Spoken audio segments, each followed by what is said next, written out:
दोस्तों, आज का मेरा पौधा है गुड़हल। आज मैं इस टॉपिक पर बात करने वाली हूँ कि गुड़हल के पौधे को मिली बग्स से कैसे बचाएं और अगर लग गए हैं तो इनसे छुटकारा कैसे पाएं। आप देख पा रहे हैं मेरा प्लास्टिक की बाल्टी में लगा हुआ है गुड़हल का पौधा पूरी तरीके से स्वस्थ है। इसमें कहीं भी किसी प्रकार के कीड़े का अटैक नहीं हुआ है, क्योंकि मैं इसकी हमेशा देखभाल करती रहती हूँ, तो इसलिए इस पर कीड़े का अटैक नहीं हो पाता है। यही वजह है कि 3-4 साल से लगा हुआ यह पौधा अभी तक ठीक तरीके से चल रहा है। इसमें बराबर कलियां बनती हैं, इसमें कलियां गिरती नहीं हैं और इसमें ठीक तरीके से फ्लावरिंग होती है। अभी कुछ दिनों पूर्व मैंने इसकी सॉफ्ट प्रूनिंग की थी, तो इसकी वजह से इसमें नए-नए शूट्स निकले हुए हैं और फिर से इसमें नई-नई कलियां बनना स्टार्ट हो गई हैं और इसमें 1, 2, 3, 4 ऐसे इस तरीके से फ्लावरिंग भी होती है, कभी 2, कभी 4, कभी 1 ऐसे ही होती है। तो दोस्तों, मिलीबग्स से छुटकारा पाने के लिए आपको कहीं से कुछ लाने की आवश्यकता नहीं है। अपने घर पर मौजूद चीजों से आप बहुत ही पावरफुल कीटनाशक बना सकते हैं और कई चीजें तो ऐसी हैं जो बिल्कुल फ्री में बन जाती हैं। इस वीडियो में मैं सब बताने वाली हूँ, तो इसलिए वीडियो को बिना स्किप किए पूरा देखें ताकि पूरी जानकारी आपको मिल सके और अगर अच्छी लगे तो लाइक करें, शेयर करें और चैनल को अभी तक सब्सक्राइब नहीं किया है तो प्लीज चैनल को भी सब्सक्राइब करके बेल आइकन को प्रेस कर दें ताकि सारे अपडेट्स आपको मिलते रहें। मेरा वीडियो सबसे पहले देखने के लिए ज्वाइन का बटन दबाएं और सदस्यता लें। नमस्कार दोस्तों, स्वागत है मेरे YouTube channel gardening with Poonam में। दोस्तों, मिलीबग गुड़हल पर सबसे ज्यादा लगने वाला कीड़ा होता है। वैसे तो इस पर white mites, spider mites, aphids ऐसे कई तरीके के कीड़ों का अटैक होता है, लेकिन मिलीबग्स सबसे ज्यादा लगते हैं। जो सफेद रंग के कीड़े होते हैं, चिपचिपे से लिसलिसी झिल्ली वाले, वही होते हैं मिलीबग्स। और मिलीबग्स को ले आने वाली होती हैं चींटियां। इसलिए सबसे पहले हमें ये काम करना होगा कि अपने गार्डन में चींटियों को आने से रोकना होगा। अपने पेड़ पौधों पर चींटियों के चढ़ने से रोकना होगा, क्योंकि दोस्तों अगर मिलीबग्स का अटैक हो जाता है तो आप अपने पौधे की चाहे जितना देखभाल करें, जितना भी इसमें फर्टिलाइजर्स वगैरह डालें, आपका पौधा फिर खराब होता ही जाता है। क्योंकि मिलीबग्स जो होते हैं ये टहनियों में चिपके हुए होते हैं और फिर ये पौधों के रस को चूस लेते हैं, पौधों के पोषण को चूस लेते हैं। इस वजह से हमारा पौधा बेजान हो जाता है और पौधा फिर खत्म हो जाता है। कई लोगों की समस्या होती है दोस्तों की कलियां गिर जा रही हैं, कलियां खिल नहीं पा रही हैं, तो इसका भी एक कारण होता है मिलीबग्स। अगर मिलीबग्स लग जाते हैं तो फिर वो कलियां भी नहीं खिल पाती हैं, पौधा पीला पड़ जाता है, पत्तियां पीली पड़ जाती हैं, ये सारी समस्याएं हो जाती हैं।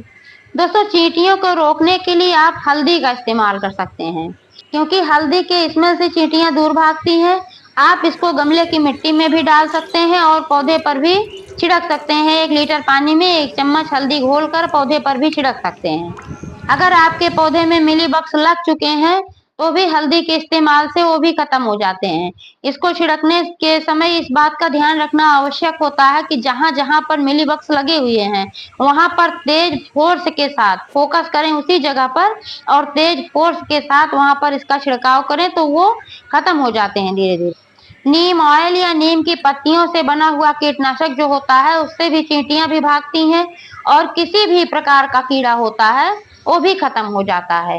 क्योंकि नीम की जो पत्तियां होती हैं उसकी जो स्मेल होती है उससे बहुत सारे कीड़े दूर भागते हैं और चींटियां भी उससे दूर भागती हैं। एक बार अगर आप इस्तेमाल कर लेते हैं तो 1 महीने तक फिर आपके गमले पर चींटियों का अटैक नहीं होगा, ना ही किसी प्रकार के कीड़े का अटैक होगा।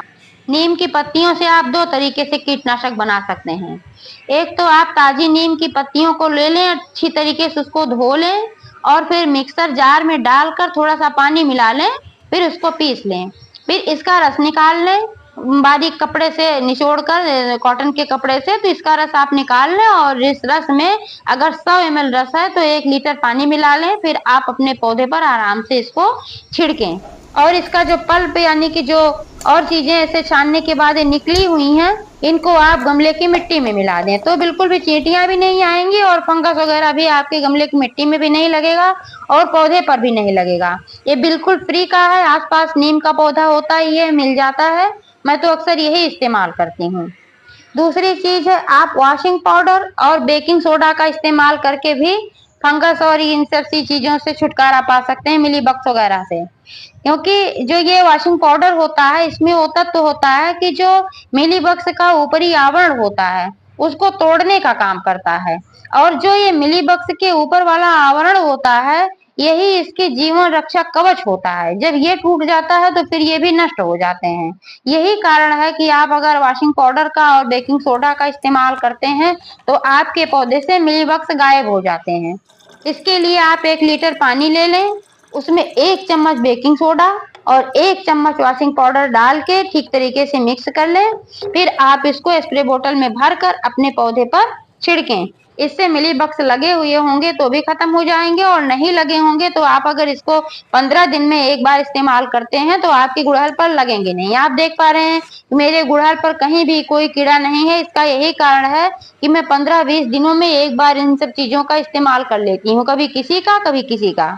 क्योंकि दोस्तों जब लग जाते हैं कीड़े तब बहुत मुश्किल हो जाता है, तब कई बार इस्तेमाल करना पड़ता है इन चीजों का और फिर तब तक ये पौधों को भी कुछ ना कुछ खराब कर ही देते हैं। तो हम क्यों ना ऐसी कोशिश करें कि पौधों पर हमारे कीड़े लगे ही ना। आप 4-5 ग्राम का एक टुकड़ा फिटकरी भी इस्तेमाल कर सकते हैं। इसको 1 गिलास पानी में घोलकर आप जड़ों में डाल सकते हैं या फिर एक टुकड़ा ऐसे ही गमले की मिट्टी में दबा सकते हैं। लेकिन ध्यान रहे कि ये पत्तियों पर नहीं छिड़कना है। अगर आप पत्तियों पर इसको छिड़केंगे तो आपकी पत्तियां जल भी सकती हैं। इसलिए इसको हमेशा मिट्टी में ही इस्तेमाल करें और अधिक मात्रा में ना करें। ज्यादा से ज्यादा 2-3 ग्राम और बड़ा गमला है काफी तो आप 5 ग्राम इस्तेमाल कर सकते हैं। क्योंकि फिटकरी में भी बहुत सारे पोषक तत्व पाए जाते हैं और ये पोटेशियम तो बहुत ही अच्छी मात्रा में मिलता है जो हमारे पेड़ पौधों की ग्रोथ के लिए, उन्हें हरा भरा रखने के लिए आवश्यक होता है। इसलिए फिटकरी का इस्तेमाल करके आप पोषण भी दे सकते हैं अपने पौधों में और फंगस वगैरह, चींटियों वगैरह से भी अपने पौधे को बचा सकते हैं। इन सभी चीजों को दोस्तों तो मैं पहले भी बता चुकी हूँ कि इन सब चीजों से आप अपने पौधे से कीड़ों को हटा सकते हैं। लेकिन आज मैं एक दूसरी चीज बताने वाली हूँ जो बहुत ही पावरफुल वो भी है। तो वह है दोस्तों सैनिटाइजर। सैनिटाइजर के इस्तेमाल से भी आप मिलीबग्स से छुटकारा पा सकते हैं। क्योंकि सैनिटाइजर में अल्कोहल होता है और जो अल्कोहल होता है वह जो मिलीबग्स वगैरह होते हैं तो उनके जो ऊपर आवरण होता है उनको तोड़ने का काम करता है। इसकी वजह से वो नष्ट हो जाते हैं। आपने देखा होगा कोरोना पीरियड में कितना इस्तेमाल हुआ है सैनिटाइजर का। यही वजह है कि जो कोरोना का वायरस था उसके ऊपर का भी ये जो आवरण होता है ये नष्ट कर देता है अल्कोहल। यही कारण था कि अक्सर ये सैनिटाइजर का इस्तेमाल किया जाता था जिससे कि कोरोना का वायरस नष्ट हो जाए। जब कोरोना का वायरस नष्ट हो सकता है तो मिलीबग्स क्या चीज है। इसके लिए आप 2 भाग पानी ले लें और 1 भाग सैनिटाइजर मिलाकर अपने पौधे पर स्प्रे करें। इससे जहां भी लगे हों, लेकिन जब लगे हों कीड़े तभी आप इसका इस्तेमाल करें, उसके पहले ना करें। हल्दी वगैरह का आप हमेशा कर सकते हैं। जो वॉशिंग पाउडर का मैंने बताया और बेकिंग सोडा का इसको भी आप कर सकते हैं बिना कीड़ा लगे हुए भी 15-20 दिन में एक बार।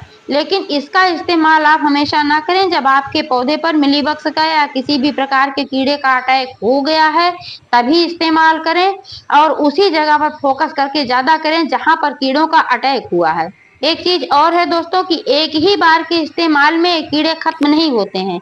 जब लग जाते हैं तो जैसे ही कम ज्यादा मात्रा में लगे होते हैं उसी हिसाब से कम 5-6 बार 7 बार तक ये प्रक्रिया दोहरानी पड़ती है। 1-2 दिन के बाद 3 दिन के बाद ये प्रक्रिया आपको दोहरानी पड़ती है। आजकल बरसात का सीजन चल रहा है दोस्तों, इस समय में और भी फंगस वगैरह लगने का खतरा बना रहता है। तो इसलिए आप इस तरीके से आप अपने गुड़हल का देखभाल करें तो आपका गुड़हल बहुत ही अच्छी तरीके से फ्लावरिंग करेगा और आप अपने पौधे से सभी प्रकार के कीड़ों को इस तरीके से नष्ट कर सकते हैं। आपके पौधे स्वस्थ रहेंगे। तो जानकारी कैसी लगी कमेंट करके अवश्य बताइएगा। पूरा वीडियो देखने के लिए बहुत बहुत धन्यवाद।